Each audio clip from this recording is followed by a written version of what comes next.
Hey everybody, Blake Bacho with the GPRS marketing team here with Larry Wade, GPRS Field Service Director. Larry, how's it going? Doing well. Happy to be here. Thanks for having me. Absolutely excited to be here with you and talk a little bit with you about how you got here to GPRS and also a technology you know really well, GPR, ground penetrating radar. That's right. So let's start with you. GPRS origin story. How did you get here? How long have you been here? Give me the down low. Yeah, so I met a current employee of GPRS named Josh Walker. Sure you all are familiar with him. Met him randomly at a gym in Manassas, Virginia, Northern Virginia, just outside of DC, back in late 2014. Okay. And we became workout buddies right away. And right around the top of the year 2015, he just disappeared for a few months. And it's like, hey, where's my workout buddy? And so I see him rolling into the gym one day, and I'm, Josh, where you been, man? And he's like, oh man, I got a new job. I went away to Ohio to train for a little bit. Now I'm back, and immediately I was intrigued. Like, okay, well, what are you doing now? And so, he talked about and introduced me to GPRS formally for the first time, and I was immediately intrigued as well, and was obviously at the time looking for opportunities for other careers, and applied. And a few months later, I was in the same position, and kind of just went uphill from there. Awesome. So what do you do now as a field service director for the Great Lakes region, right? Yes, sir. So I started in my role here as field service director for the Great Lakes in January of this year, 2023, and oversee markets as far as Pittsburgh and all the way over to here in Michigan. Oversee the Kentucky markets as well. So we're here today primarily to talk about a technology you're very familiar with from your time in the field, which is ground penetrating radar.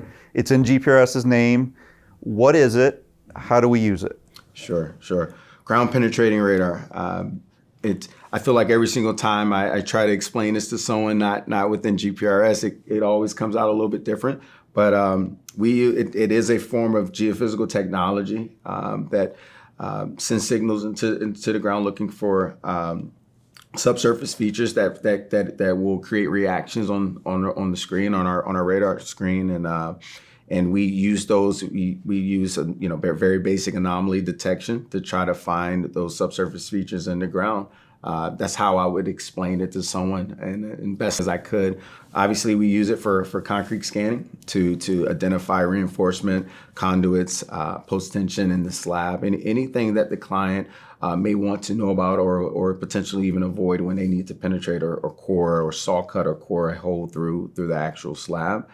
Utility locating, obviously, as far as detecting a water line or electrical, duct bank, in the process of needing to do any excavations or any pre-con planning, just knowing what's underneath. And so GPR is just one form of technology that we use in our arsenal to try to locate what and try to give a sense of what's underground. Yeah, let's zero in on that a minute, because we were talking before, and we don't hide this as a company. You can go out and you can buy a GPR unit, and you can rent it, and you could try to get you or one of your team members trained to do this yourself. Right. That's not a secret.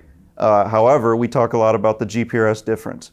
What is it we're talking about when we say the GPRS difference? Why is it that our project managers can take this tool that you can get off the shelf and seemingly do things that nobody else seems to be able to do? Right. It's our approach and our application around the technology itself that actually separates us from someone or another company that could invest in this equipment. And several years ago, pretty much all of our equipment, GPR equipment came from GSSI, and you could send, team members directly to GSSI for that training.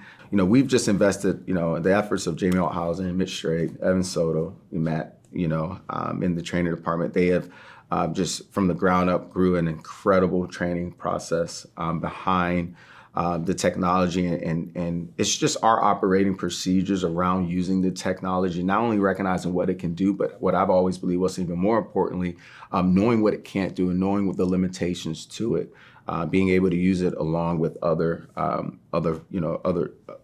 processes we use in the field, whether it's EM detection, just being able to piece things together, use surface features to really piece it. I mean, GPR is just one, although essential, it's just one piece of the puzzle to how we approach jobs, how we approach investigations, and most importantly, like I said, come up with that solution for the client. So, granted, like you said, you can really go buy this equipment off the street. You don't need to be a GPRS employee. You don't need to have any type of geophysical or utility locating background to be able to invest in this equipment.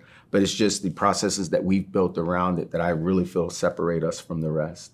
As far as training, our operating procedures in the field, they're bar none the best in the industry. I can't top that, so I think we're gonna wrap it there. But sure, Larry, thank you so much for coming and doing this. Absolutely.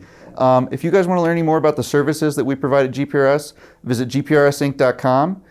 You can also go there to look at any available positions we have within the company. We'd love for you to join our team. But other than that, thank you so much, and until next time.